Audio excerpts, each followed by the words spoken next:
Assalamualaikum warahmatullahi wabarakatuh. Perkenalkan, nama saya Pramana Agustin dari kelompok 6 Prodi Pendidikan Fisika dengan nomor stambuk A241211023. Tujuan saya membuat video edukasi ini untuk menyelesaikan tugas pendalaman praktikum kelima yang diasistensi oleh Kak Nuraini.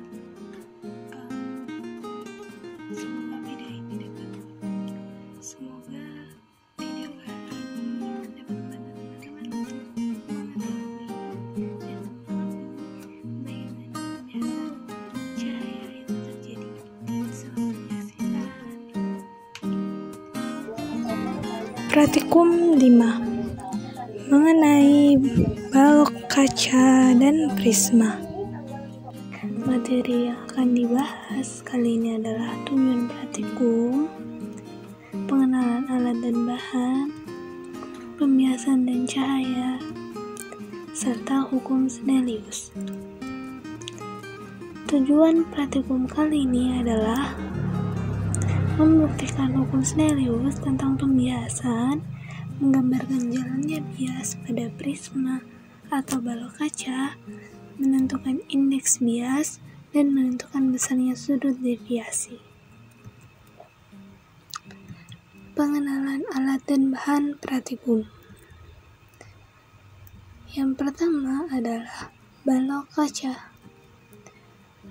Balok kaca berfungsi sebagai medium satu bidang batas pembiasan cahaya. Kedua adalah prisma yang berfungsi sebagai medium dua bidang batas pembiasan. Yang ketiga adalah papan landasan yang berfungsi sebagai alas dan tempat menancapkan paku tindih serta jarum pentul. Yang keempat adalah busur derajat yang berfungsi untuk mengukur besar sudut dari arah rambat cahaya. Yang kelima adalah mistar 30 cm yang berfungsi untuk menggambarkan atau menghubungkan titik-titik sinar datang. Yang keenam yaitu jarum pentul 3 warna yang berfungsi sebagai pembuat lubang-lubang yang akan menjadi garis berkas sinar datang. Yang ketujuh adalah kertas grafik dan paku tindis. Kertas grafik berfungsi untuk menggambar garis-garis berkas sinar dan menggambarkan tepi-tepi kaca. Sedangkan paku tindis berfungsi sebagai penahan balok atau prisma agar tidak bergerak-gerak. Pembiasan dan cahaya.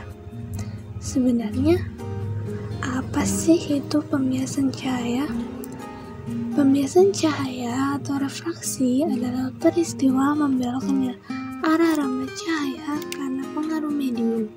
Pembiasan cahaya terjadi karena arah rambat cahaya mengalami pembelokan karena dua medium yang berbeda. Setiap medium memiliki indeks bias yang berbeda-beda dan masing-masing bersifat spesifik. Indeks bias merupakan besaran yang menunjukkan perbandingan kecepatan di ruang vakum dan di dalam medium. Secara matematis dirumuskan sebagai N sama dengan C dibagi dengan Cm, di mana N sama dengan indeks bias, C sama dengan kecepatan cahaya di ruang vakum yaitu 3 kali 10⁸ meter per second, dan Cm adalah kecepatan cahaya di dalam suatu medium.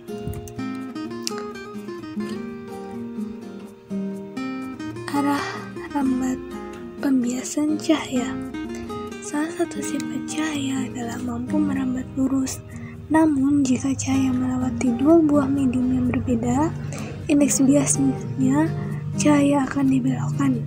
Adapun ketentuan yang harus kamu perhatikan adalah pertama yaitu jika cahaya datang dari medium kurang rapat atau indeks bias kecil, contohnya seperti udara, ke arah medium rapat atau indeks bias besar, contohnya seperti air, maka arah rambat cahaya akan belok mendekati garis normal, sehingga suhu datang atau R kurang dari sudut bias atau I. Sifat kedua yaitu jika cahaya datang dari medium rapat atau indeks bias besar ke medium kurang rapat atau indeks bias kecil, maka rambut cahaya akan dibelokkan menjauhi garis normal sehingga sudut datang R lebih besar daripada sudut bias I. Contoh pembiasan cahaya dalam kehidupan yaitu pensil atau sedotan yang sebagian batangnya dicelupkan ke dalam air akan terlihat patah. Hal itu disebabkan oleh adanya perbedaan medium yang dilalui oleh cahaya. Selanjutnya adalah hukum Snellius. Hukum Snellius menyatakan bahwa jika cahaya datang dari medium yang kurang rapat menuju medium yang lebih rapat,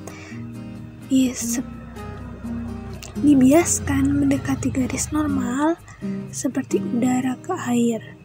Sebaliknya, jika cahaya datang dari medium yang lebih rapat menuju medium yang kurang rapat, dibiaskan menjauhi garis normal seperti kaca ke air. Hukum Snellius ada dua, yaitu hukum Snellius 1 dan hukum Snellius 2. Hukum Snellius 1 berbunyi, jika suatu cahaya melalui perbatasan dua jenis zat cair, maka garis semula tersebut adalah garis sesudah sinar itu membias dan garis normal di titik biasnya ketika garis tersebut terletak dalam satu bidang datar. Hukum Snellius 2 berbunyi, perbandingan sinus sudut datang dengan sinus sudut bias selalu konstan. Nilai konstanta dinamakan indeks bias atau N.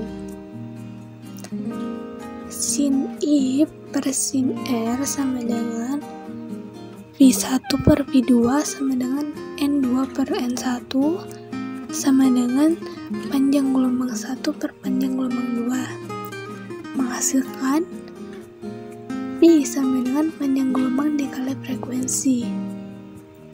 Frekuensi tidak mengalami perubahan saat molekul dua medium yang berbeda indeks biasnya.